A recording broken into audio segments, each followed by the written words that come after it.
Hello and welcome to Raise the Room podcast. I'm your host, Danica. Here at Raise the Room, we are trying to consciously raise our kids, re-raise ourselves, and by doing so, raise the vibe of any room we walk into simply with our authenticity. Now let's get to it.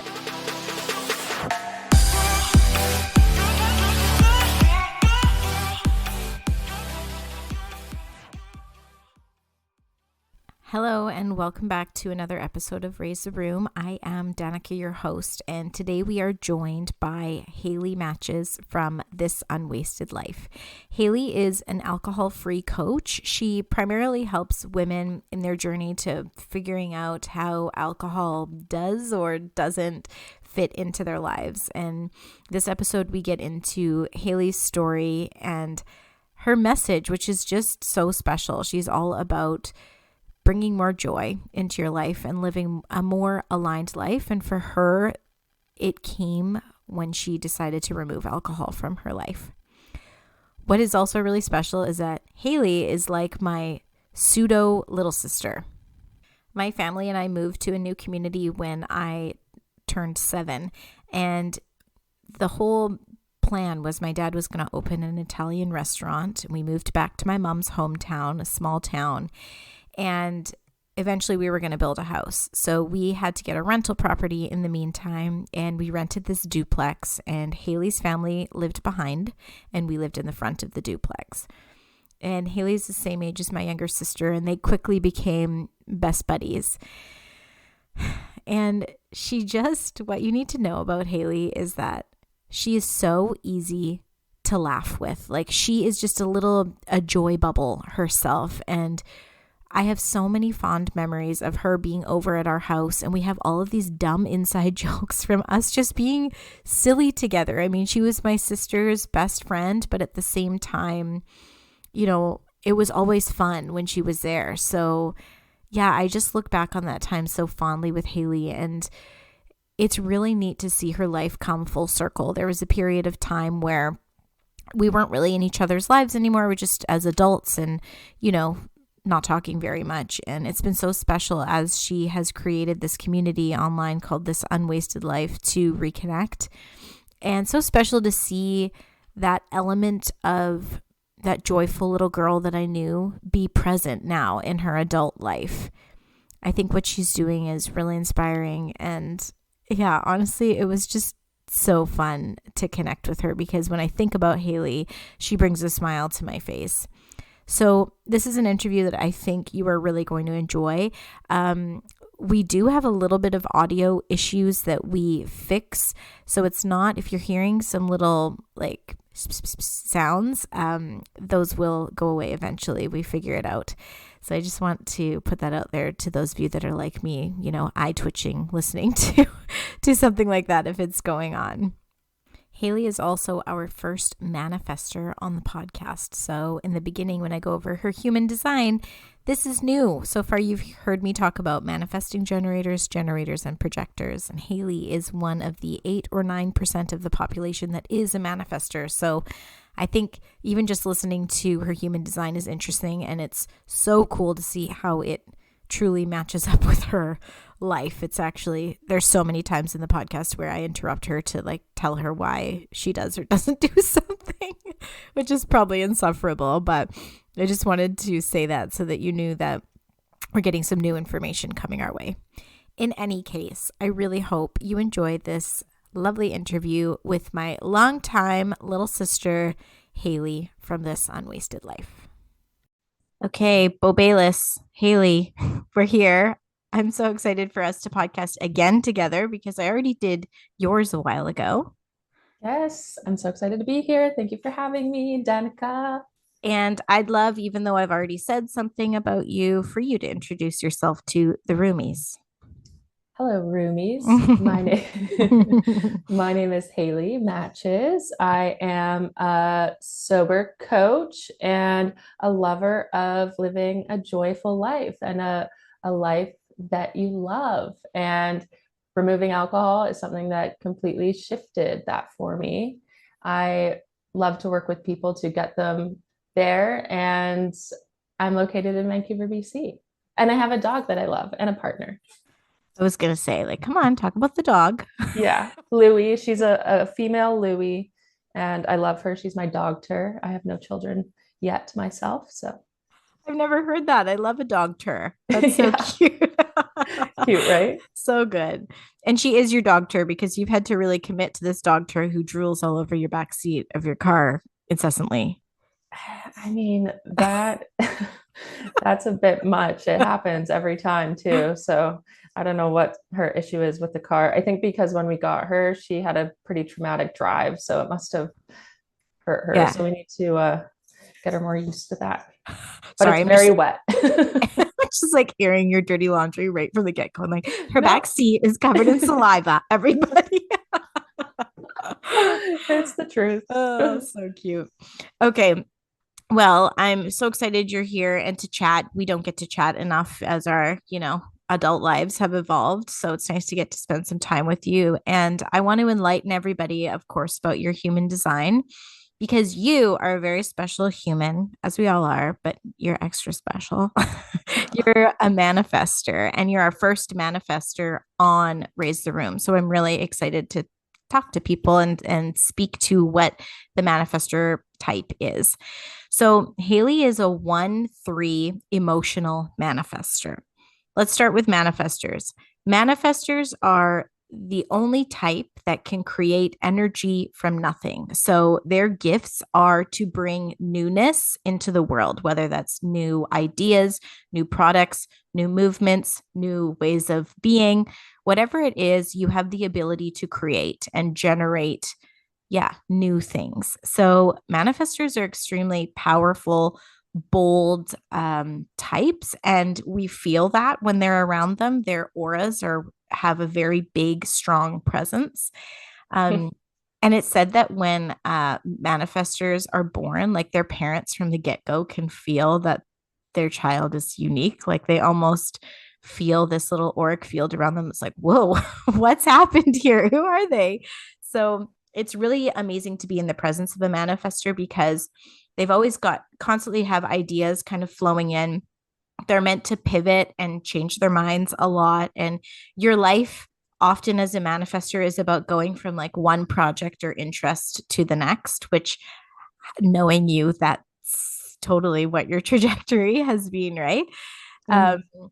and what's so cute is that manifestors are all about initiating sparks in themselves and others, sparks of change. And I love that because your last name is Matches.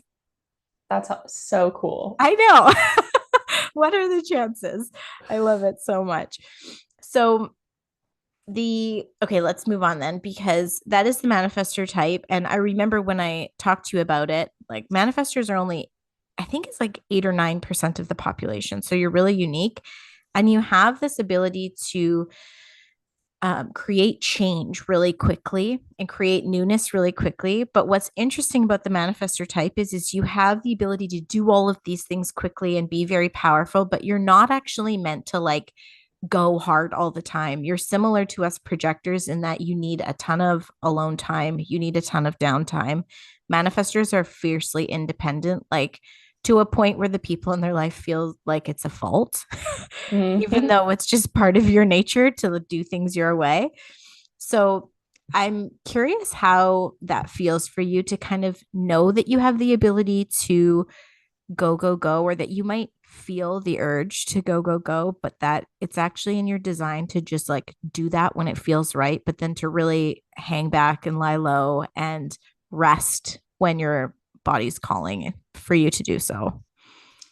This all speaks to me. It speaks the truth. It's just me in a nutshell. It really is. I mean, Yeah. I love to go, go, go. And something that I've been working on as of late is embracing the periods I need by myself. Because Mm-hmm. for so long I thought, why am I feeling like this? Mm-hmm. Why do I need to be alone? Is there Mm-hmm. something wrong? And so I've been working on embracing those lows, so to Mm-hmm. speak, and Mm-hmm. embracing that time alone because so much of me is go, go, go. And in my work and in my day to day, I want to, fill the day. But Mm-hmm. I really do have like an up and down I don't want to say personality, but like I'm up and down in the ways that my energy flows. Yes. Well, that's the next part of your profile, because yes to all of that in regards to being a manifester, but then on top of that, you're an emotional manifester, which means that you do have an up and down sort of wave of moods that you live through. And Hmm. internal, they often don't have any bearing on what's actually going on in your life. It's just like some days you wake up and you're blue, and some days you wake up and you're great. Some days you wake up and you're in the neutral.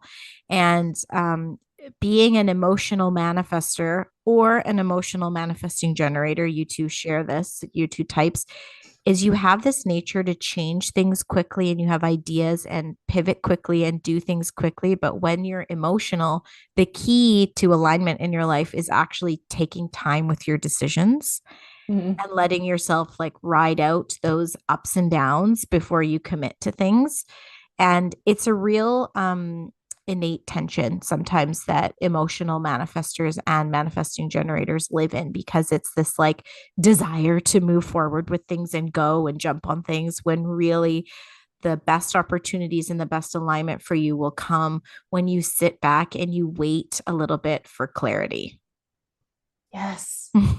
Thank you for saying this because this is so active in my life right now. Mm-hmm. I say yes to so many things and I don't think about it before I say yes. And I've been working on this, like exactly these things that we're talking about right now, which Yeah. is too funny because I do have to remind myself to just think about it. Even Mm-hmm. today, I had a call earlier and I was like, you know what? Give me 24 hours, I'll get back to you, or, Yes. and so I'm really trying to work on that before I just say, yep, okay. Because I do find that when I say okay and I jump into things or you know, don't take the time to think about it, it really disrupts my inner something, like Yeah. something doesn't, that I'm not aligned. Something Yes. just doesn't feel right. Mhm. And yeah, it's tough though. It's I tough because boy, in those moments, I just want to say, sure, let's Heck do yeah. it. Yeah, for sure. Here's where, like, when I'm talking to my clients who are sharing the same sentiment, because you're not alone, this is very common for like 50% of our population, because 50% of our population do have emotional authority. Um, Often when you're reacting from a place of your emotional high, so you're in your high, you have a more tendency to say yes and jump on things. I've been told, and I'm not emotional, so I don't know, but that the yes in your body will feel more of like a rush, like an adrenalized yes, like a, oh, yeah, I've got to jump on this. I really want to. And it sort of lives in that frenetic sort of space. Whereas when you wait it out, and I always coach my clients to, like, as an emotional authority, get used to saying, that sounds like a great opportunity. Can I get back to you in a day or two? Just like you said. So that's Mhm. something to really include in your like regular dialogue. After you've waited it out a bit and you still are feeling into the decision, if it's still a yes, it will feel like a yes still, but more of a calm, centered, like, okay, yeah, this is the right choice, as opposed to like, yeah, yeah, go, go, go. I need to capitalize on this now. Yes. Yeah. Yeah. That makes total sense because even just the feeling that you're Mhm. referring to inside when you get Mhm. um, that buzz, Yeah. I get that. Yes. I really get that. Yeah. So Yeah. wow, wow, this is so cool. Well, that's good. So you can pay attention, to that now, because then what happens alternatively too is when you're in the low of your wave, often emotional people with emotional authority have a tendency to shut down opportunities or say no or shut people out when they're just like, ugh. And I mean, that's a protective thing. You may just need your space to be alone and hang out. And but then what happens is then after you kind of come out of that fog, you're like, wait, I think I actually wanted to do that. Or, I should have thought about that or left the door open somehow. So it works both ways. Yeah, great reminder. Thank you. I'm Mm-hmm. gonna keep this in the back of my mind. Yes, good. So then we'll talk about your profile. You're a 1-3, which actually it did surprise me. I mean, obviously, I don't know the ins and outs of your daily life, but we were also talking about this before we started recording about you being a one. So a first line people are all about gathering a whole bunch of information so that they have a solid foundation to stand on. They often are our classic Google junkies, or there are forever academics, or they're the people who are constantly consuming content of whatever it is that they love. So, like for you, let's say we go with this idea of living an alcohol free life, then as a one, you may like have a whole bunch of podcasts you listen to or books that absorb, or people that you connect with who know a lot, because the more knowledge you have, the more safety and security you feel, Mhm. which is then an interesting sort of opposite side to your third line as your 1-3, because the third lines are the people here who just have to like do things their own way and jump in even if it means making mistakes and learning through those mistakes. So I like to say the 1-3 line, instead of like, that saying fuck around and find out, the Mm. 1-3 is sort of a find out but then fuck around. It's like, okay, or my mentor used to say, it's like when you're learning to ride a bike, they gather all the information on what the best bike is, how to do it, what the best helmet is, and then they just have to like buckle up and go for the ride. Yes. Yep. That's me. That's Yeah. me in a nutshell. It really is. Even with removing alcohol from my life, I didn't. Mm. That's the thing. Like you mentioned a 1-3. I think I lean more towards the three Yeah.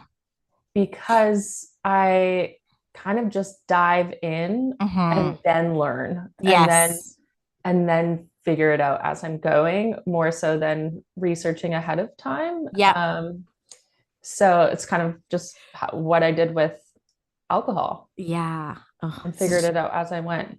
this is a great segue because we're going to jump into your story. And to Oh, me, what it sounds like is your manifestor urge to just like follow the ping that you get and jump into something new maybe takes over your need for information or security in the way of like knowing things. Maybe you just feel like you need to follow what your intuition is telling you, because then you'll figure it out. yes. Yeah. That Cool. sounds right. Yeah. Well, I'd love my manifestor friend for you to explain to people like what brought you to this point in your life, because it's a pretty amazing and unique story. And oh, damn, I always do this when I talk to you. I get emotional about it. Oh, Just because I knew you as a little girl. So it's pretty cool to see where you are. thanks, Danica. I'm Mm. tearing up as I well. know. We have known each other for quite some time. How long? 28 years? Oh my God, so long. Yeah, I was 7. That's right. Geez, I'm also getting my period. This is just making me So realize am it. I. God damn. Water. Yeah, exactly. Water. Okay. Okay. So yes, my life has changed quite a bit in the last few years. Yeah. So I don't know where to start. I'll start by giving a bit of a backstory about my life. Mm-hmm. I grew up, I had a great, I had a great childhood. I grew up with my mom and my sister, who was 8 years older than me. I met the Cetas when I was 4, living on the Sunshine Coast. We shared, was it a duplex or I was in the bottom? You guys had the main part. Yeah, it was a duplex. You were behind us and we were in front. And just FYI, Sita is my maiden name. So that's my family, which is, I'm still a Sita at heart. I love it, but I'm just explaining to people in case they don't know what you're talking about. Oh, gotcha. Okay, of Yeah. course. Yeah. So grew up, had a really great childhood. The only difference for me was that I didn't have a father figure. My father figure came from my grandfather and my uncles, which was great. And moved around quite a bit as a young person. Not a ton. I think I moved from the Sunshine Coast to Whistler. Yeah. So Yes. yeah, and I yeah, grew up without a father. And then as a teenager, I was diagnosed with a progressive neuropathy. It's hereditary. It's known as CMT. And essentially, what it is the use of my arms and my lower legs, um, it starts to decrease. So my muscle mass starts to decrease. And, a lot of people in this, with this illness, need support to walk, need support with their hands. And it essentially just takes away the use or the movement in your Mm-hmm. limbs. So with that being said, I am at a spot, I guess that's 30, 15, 17 years after my diagnosis. I'm still not using anything for support. So I'm in a really great spot. But it did kind of derail my teenage life. Yeah. Yeah, Because that I was, took it. sorry, were you about like 15 or something when you found out about this? Yeah, Yeah. yeah. I was 15, and it took a while for them to diagnose it. We didn't know anyone in my family had it, and then figured out, oh, actually, we do have it. And that we figured that out after I was diagnosed. Actually, everyone Wow. went and got tested.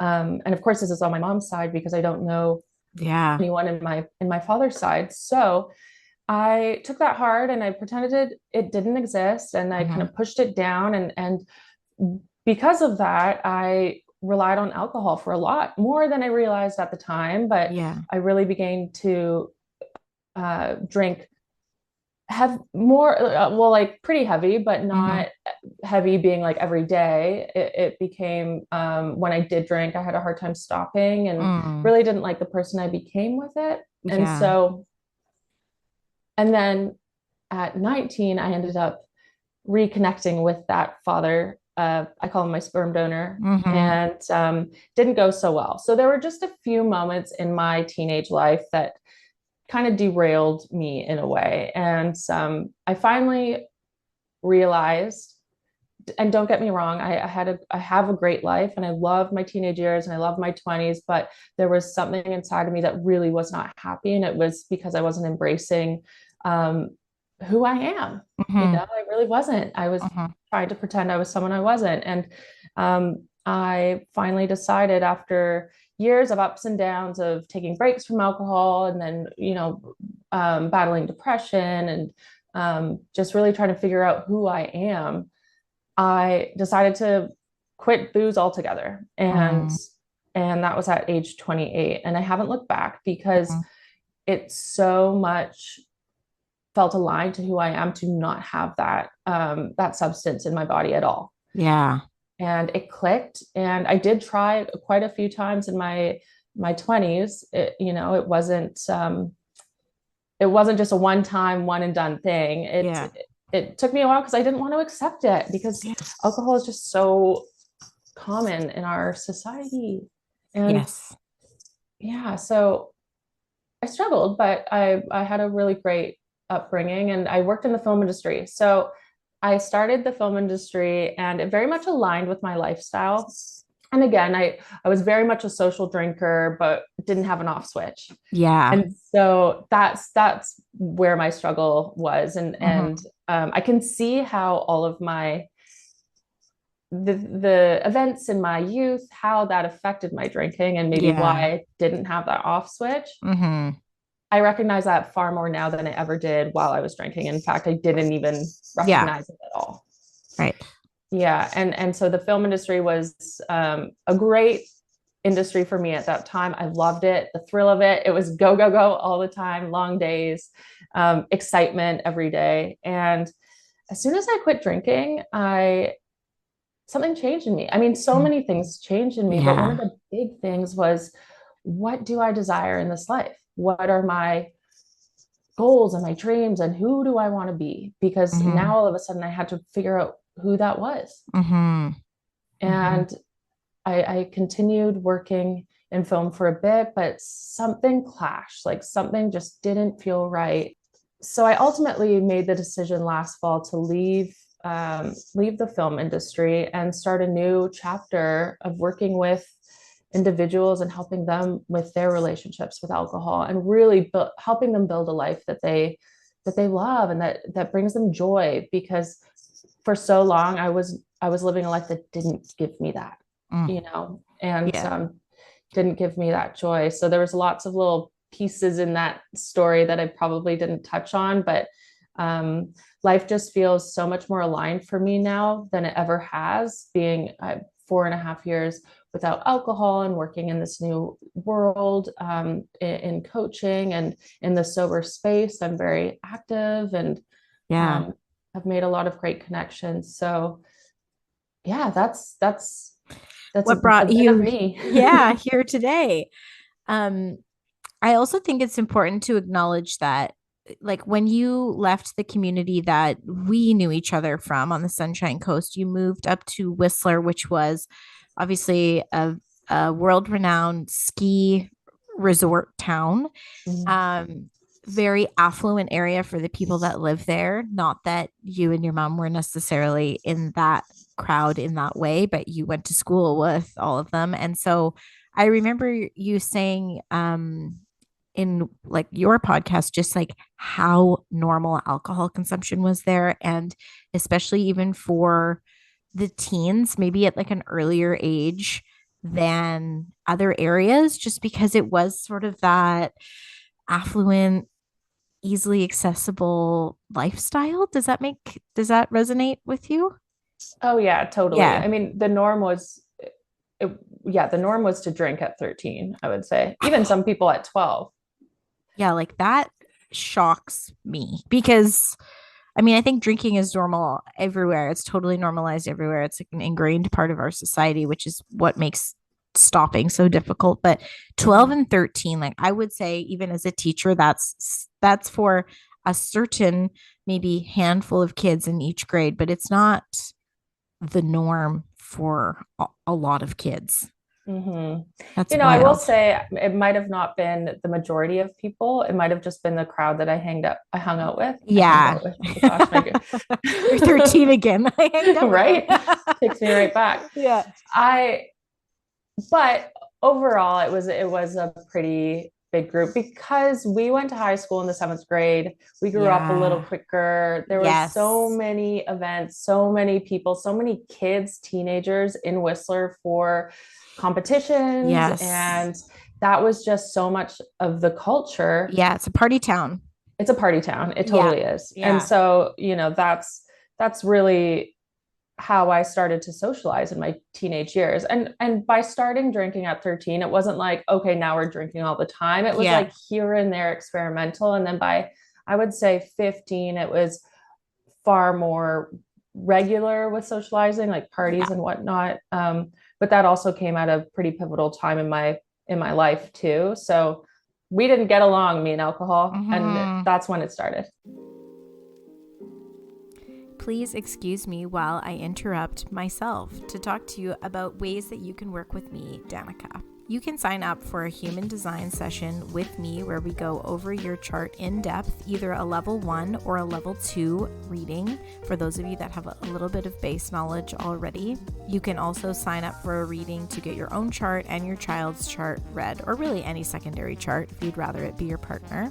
All of these sessions are in-depth overviews of your human design for those of you that want to go deep in understanding your design. For those of you that just want to dip your toe in the water, especially in regards to understanding your children, I have human design parenting courses. These courses are tools to put in your toolkit to try and understand the little humans that you are raising in regards to their type in human design. These courses are broken down into 4 easily digestible segments, totaling about 30 to 40 minutes each.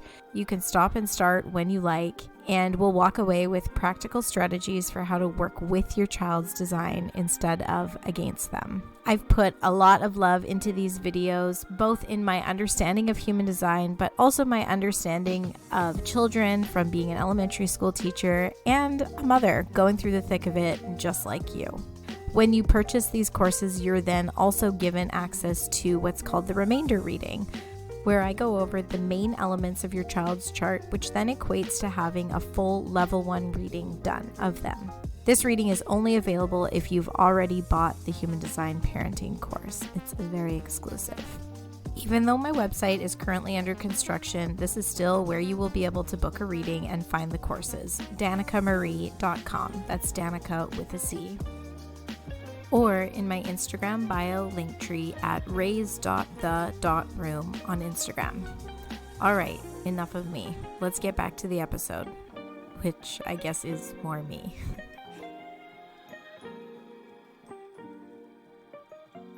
Okay, so I want to backtrack again a little bit because the people are listening and they're hearing you just chose to stop alcohol, right? Like you kind of one day just stopped and didn't really look back, which is, yes, you had tried a couple other times, but it just stuck for whatever reason when you were 28, which is like the most manifestor thing I've ever heard. And I've said that to you before. It's like, this is what I'm going to do now. Just so independent, force of nature. I'm going to do it. And you did it, which is so great. I'm curious because your story is unique in that it doesn't necessarily sound like you hit like a rock bottom, so to say, before needing to change. And so there's a few pieces of the puzzle if you don't mind sharing, like what was it like for the relationships in your life? And specifically, because I know how close you are with Steph, the Wonder Woman Steph, your mom, I'm curious what her view was of all of that too, if you don't mind answering that question twofold, because it wasn't like this moment where, like you woke up somewhere and was like, oh God, I need to change something. Or maybe it was, but yeah, your story is I think unique, or maybe it's more common than I know. I don't know. Enlighten me. Yes, happy to share. Happy to Mm-hmm. share an open book. First part was the relationship. So Mm-hmm. I kept friendships through my 20s mostly. I would Mm-hmm. say, obviously, like a few didn't last. I found that anyone that judged or spoke up about my lifestyle, I tended to push away from. Okay. So I will say that my relationships were strong, but there were times that friends spoke up about, oh, maybe there's something more going on here. Interesting. Okay. Yeah. Yeah. Yeah. So I wouldn't say I hit this massive rock bottom, Mm-hmm. but I would say that I had many like, hard surface bottoms, Yeah. not rock, but a few like a few Yeah. times I was not in a good spot. But because I was so convinced that I needed alcohol in my life, and it was just so part of who I was and this person that I had um become, I Mhm. suppose. I didn't really question it in a sense that like I need to get rid of it forever. Yeah. In fact, even when I stopped drinking, I tend to not look at anything as forever. It's today. Yeah. And I still look at it that way. That doesn't mean I'm going to drink tomorrow because I like my life without it. But, I very much live by the day. So with my relationships, I definitely had my ups and downs. Yeah. I often came with chaos, and As we do in our 20s. Like, let's be yeah, real. Like, yeah, I mean, not to belittle your thing, but I want to like rub shoulders with you because like we're all fucking hot messes in our 20s sometimes. yeah. Yeah. That's great. Like a hot mess, Yeah. totally. Like I like to dance on tables and Yeah. act ridiculous and just, Yeah. that wasn't for everyone. And Yeah. I get that. And I understand that. And I'm very happy to have reconnected with Hmm. friendships at present because our lives very much align, Yeah. like those, I feel like those friendships that are meant to last do. And Hmm. sometimes you just have that break Yeah. when the relationship doesn't align. But with Steph, my mom, my superwoman, my mother, father, just the Mhm. best. She noticed. I Yeah. mean, yeah, she saw me when I was at my lowest, when I was struggling with depression. I was also Mhm. drinking a lot. And so she, had that conversation with me a couple times. But it Yeah. came from my mom, and love you, mom, but as a 20 something year old, it wasn't my mom that I wanted to listen to. Oh Just shit. to be real, like Yeah. I love her and I appreciated it, and I Yeah. appreciate it so much more now, but it was it was not taken as seriously as it should have been, but I chalk that up to being a 20 something year old. I'm going to do it my way. Yeah. Totally. individual. So, I want to interrupt in the sense that like for manifestors, you have a difficulty with your parents a lot of the time in the sense that it's a weird dynamic because manifestors should really be allowed to like do what they want to do. And so the parent-child relationship with manifestors can be tricky because like the best way you can foster that energy that a manifestor has as the parent is to kind of let them call the shots. And because of that, often manifestors really hate being told what to do.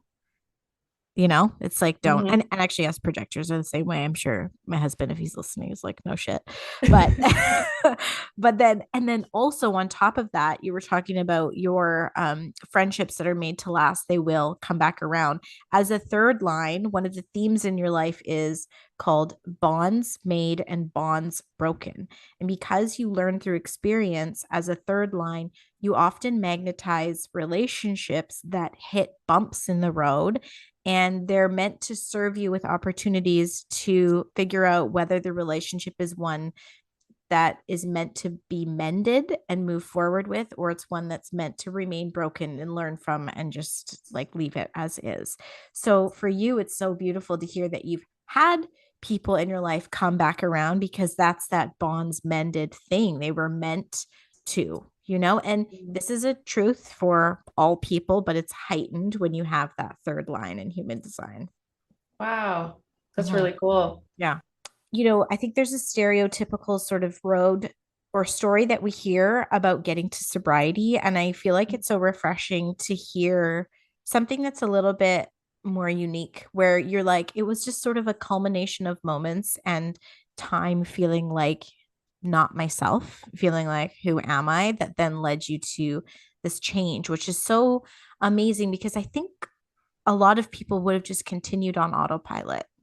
Seneca. I will say that I did really struggle. I struggled to figure out who I wanted to be. I really did. And Mm-hmm. and finally I realized that common theme that was stopping me from getting there was alcohol. And Wow. it wasn't, it led me to bad decisions. It led me to anxiety. Like after drinking, even if it wasn't a lot, even if I just had a couple glasses of wine, I would feel so awful the next day and have this Mm. what they call hangxiety, Yes. which the hangover anxiety, like Mm. sometimes that would last a few days. And then drinking the next weekend, like I saved my drinks for the weekend because I Mm-hmm. worked a busy week for the most part, unless there was an event or something. And so that never really ended. Like that every weekend Hamster drinking wheel. cycle, Yes. yeah, Yeah. it really continued. So I something changed for me also when I was 28. I was at the casino with a Mm. friend, and I love this story because I was very intoxicated. Me and my friend were not celebrating, but getting over a breakup that she had just gone through. And we're like, let's go to the casino, not somewhere where we ever go, but this is something different. So she was playing craps or something. I honestly, it's Yeah. still not, we're not sure. Yeah. And I She was see losing money, is what she was doing.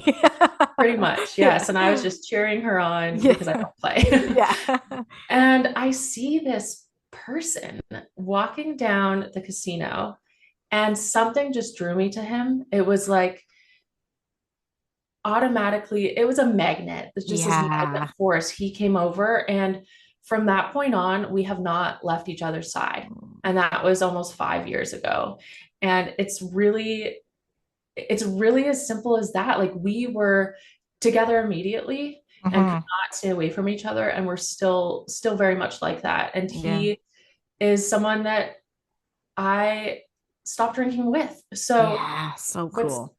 yeah, what's different, a lot of people that decide, okay, I'm removing a substance, I need the support, I need the help, which is so important because it's not easy.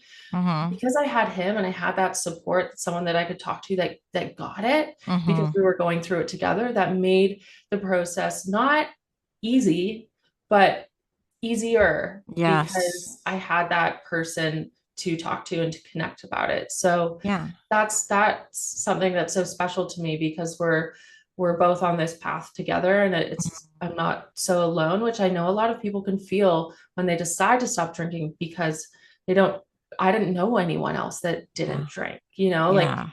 that it's just so common. So something that I love about the sober space, and even using the word sober has such a stigma towards it because it's like, oh, you're sober, you must have had a really bad problem, you must have Hmm. ended up in jail or on the, like Yeah.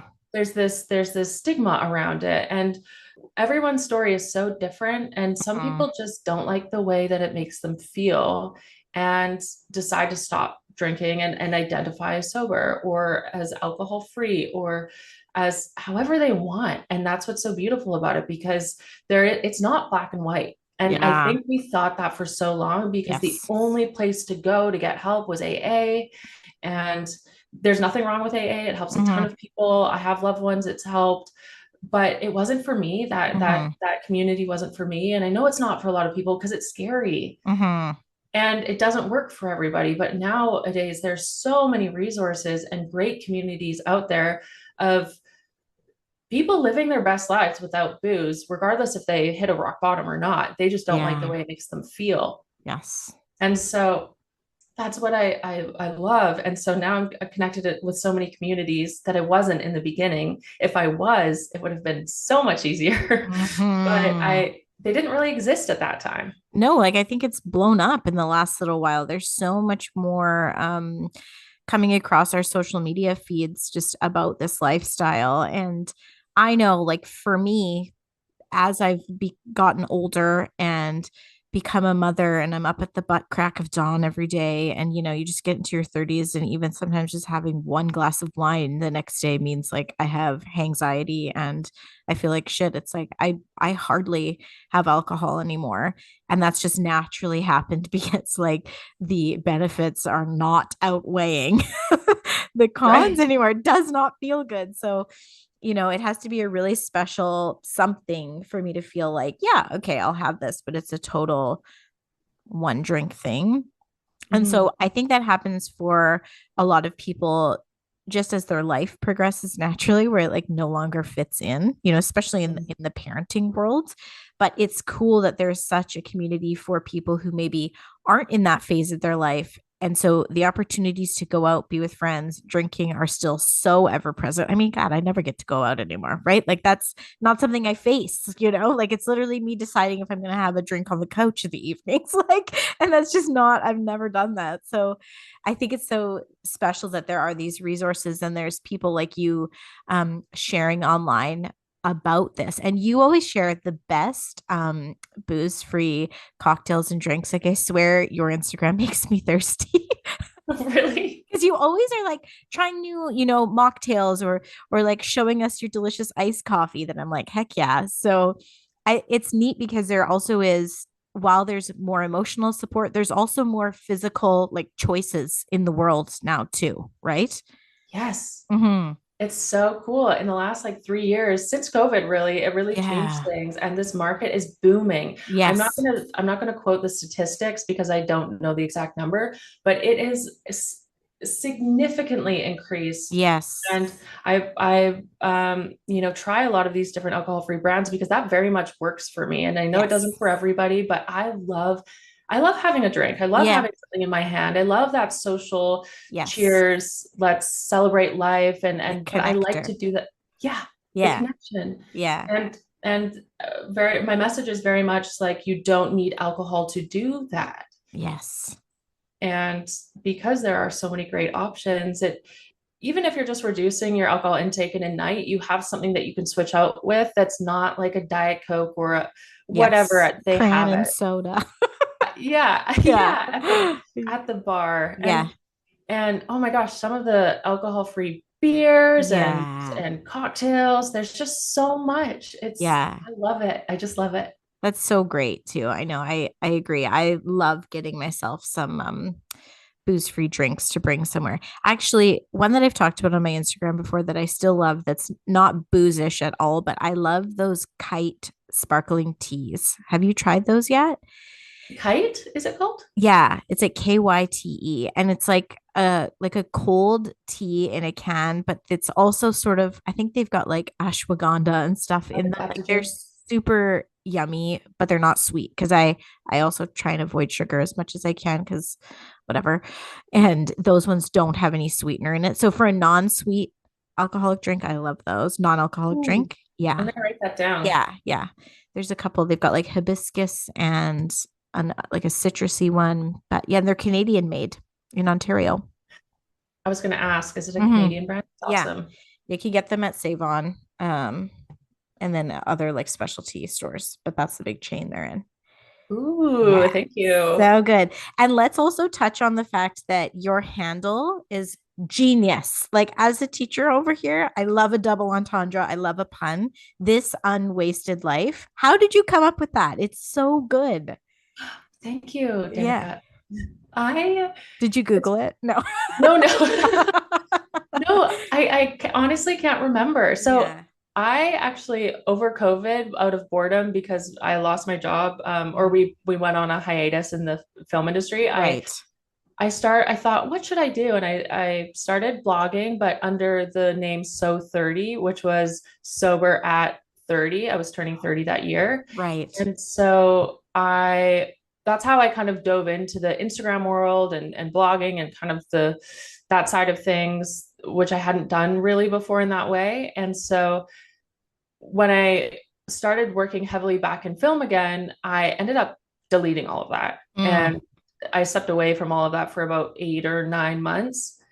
And it was actually at that point where I realized, no, I'm meant to be in that space. I'm meant Yeah. to connect with people in that space. That's when I felt like something wasn't aligning in my work and my job and my life. I was also not really talking about that I was sober because Yes. people had known me as this like party girl in that Mhm. industry, and that's how I networked and met people, and so it just didn't feel right, and Yeah. so I went You back.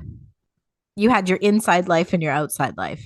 Yeah, Yeah. yeah, it just didn't feel good, and so then I came up with this unwasted life, and I don't exactly know. I remember I was sitting at the table thinking about things and came up with a few names, but I like this one because it means that I'm not wasted anymore. A part of it kind of means like my neuropathy and that it's progressive and that I do notice changes each Mm-hmm. day, small changes. Like I'm not living a wasted life in that way, which I feel has a close place to my heart because for so long I Yeah. didn't accept that diagnosis. So I Yeah. will say also, as soon as I stopped drinking, all of a sudden I was like, oh, okay, I have this, and what a gift it is, and Yeah. let's embrace it and meet people with it, and like let's connect and learn as much as I can, and learn as many things that could maybe slow down the progression, and really started to dig into living a healthy life. Mm-hmm.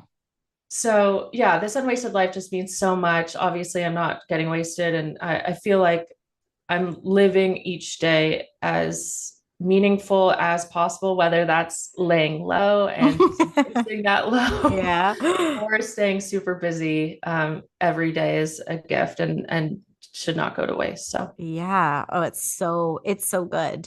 I mean, that was one of my questions. You've touched on it. If you could speak a little bit more to how stepping into this role as somebody that lives an alcohol-free life has brought you more joy and like how what's the connection there? yeah, great question. Mm. So Or confusing question. I don't know. Could be either way. no, no, I love it. I just have to think about Yeah. this because I do live now such a joyful life, Yeah. far more joyful than I could have ever imagined because for so long I wasn't living that way and I didn't know that I could feel this way and that I could live life and love it. Yeah. Because really I didn't love it. I really didn't Uh-huh. love it for a long time. And I know the 20s are tough as they are. So I give Uh-huh. myself grace and I'm gentle with myself. But as soon as I stopped drinking alcohol and everything clicked in a line for me, I just had this abundance of joy. Mm. And that one simple but very complicated change turned that around for me. But can I'm also so much more in tune with who I am and in tune with my intuition, Mm. something that I also kind of stifled, if that's the word, Yeah. for a long time. And joy just feels so much more prevalent now and there. Yeah. And it means so much to me. I think joy is a word that if I could pick a word that resembles my life now, that's it. Mm. I Yeah. love that so much.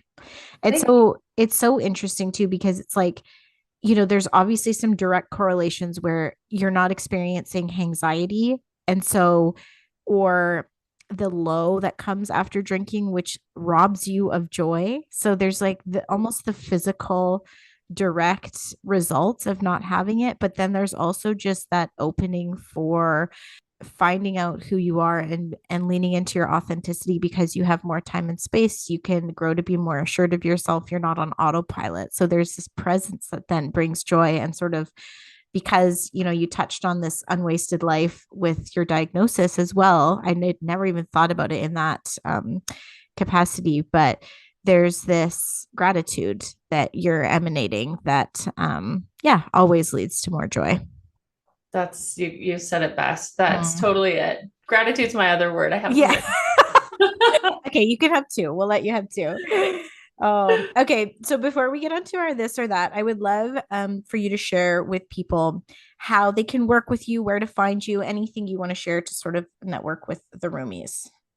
Yes. So I can be reached at This Unwasted Life on Instagram. I'm most active there and on my website, thisunwastedlife.com.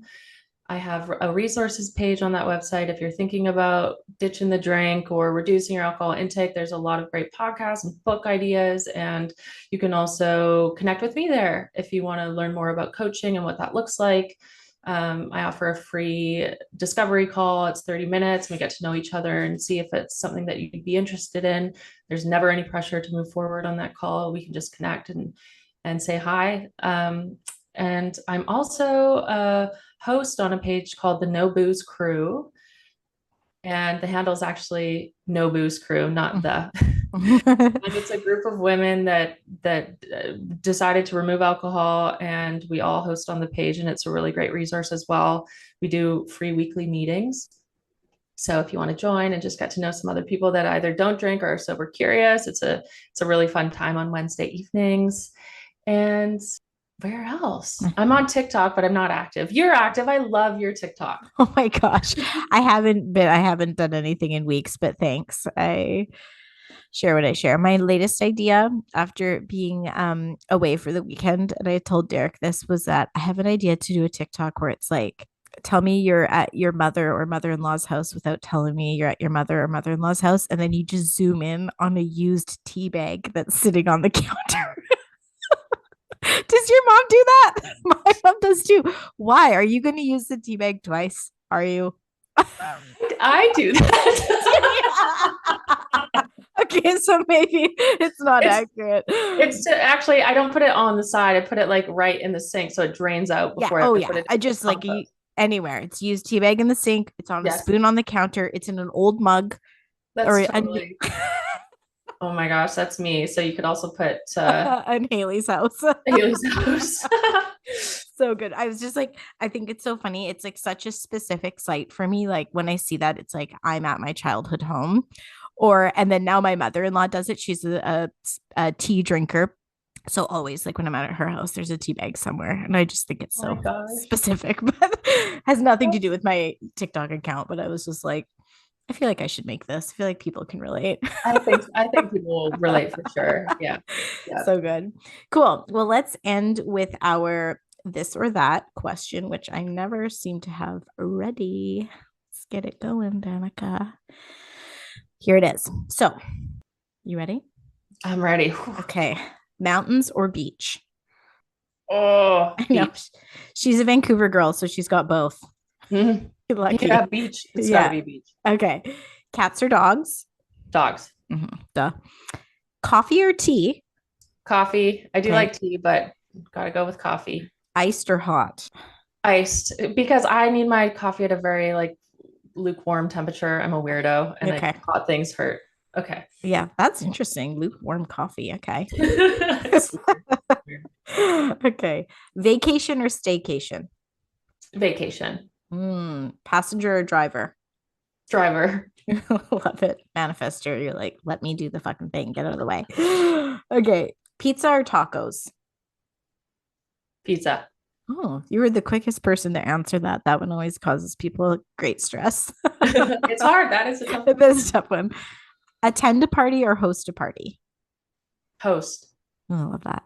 Share food or fingers off my food? Share. Nice. Me too. Although I prefer to share other people's food over my own, I think. Android or iPhone? iPhone. And the last few are just questions. So, what's currently on your nightstand? Books, a lavender pillow spray, and lotion Love for it. my hands. Nice. I think that's it. Oh, and a little like elephant. That was my great grandma's. I have a little elephant for my grandma too, carved out of soapstone. Really? Yes, trunk Cute. up because she collected elephants with the trunk up. That was good luck for her. Oh, that's so Yeah, special. I know. I love them. Mm. Okay, one other thing. What is something that you are always craving, something you're kind of obsessing about, or it's like looping in your mind? What's something that takes up a lot of mental headspace for you? Oh, wow. This is a great question. I gotta go with like loved ones, family. Yeah, I'm constantly thinking about my loved ones. yeah. That's Yeah. really sweet. It's a nice answer. Uh, Okay. Final thing. What is one hope you have for the future, whether it's your own personal future or the future in general? One hope for the future. I I hope more people find joy in their lives. I think it really is not there in a lot of Mm-hmm. people's lives, whether it's due to this world of social media that we live in, the comparison game, whether it's giving our energy to a substance or um, not living our true authentic or being our true authentic selves. I hope that more people can find happiness and find joy because it's our life is so special. And I think about this, maybe I think about this every day more so. Yeah. It's just we are so lucky to be here on this ride that what even is this? Mm-hmm. Honestly, sometimes I'm just Yeah. like, how, what? Yeah. It's Yeah. just enjoy it and you know, enjoy all the ups and downs of the ride. Yeah. Soak it up. Soak it up. I love that. Hayley, thank you so much for coming on and sharing your story. And so nice to get to talk to you and hang out with you. And I hope we get to see each other in the future soon. Near future, definitely. I can't wait. Yay. Hayley's mom lives close to where we're moving. So we're hoping to get to connect more, which is great. Yay. Yay. Well, Hayley, I'll put all your information in the show notes so people know where to find you. And this is the time where I share and say, for all that you're doing and all that you are, thank you for always raising the room. Whoop, whoop. Bye. Bye. Thank you. Thank you so much for spending your precious time here with me today. If you'd like more, please follow along at raise.the.room on both Instagram and TikTok. Or you can go to my website, danicamarie.com. That's Danica with a C. Here you can book a human design session with me for you or your child, or you can get one of my human design parenting courses that helps you understand your child's human design type. They're designed to help you work with the child you have instead of against them.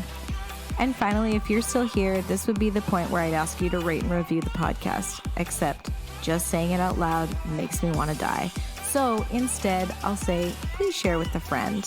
I'd really appreciate it. And finally, let's always remember that with all that you have to offer, you will always raise the room. Can't wait to chat soon. Bye.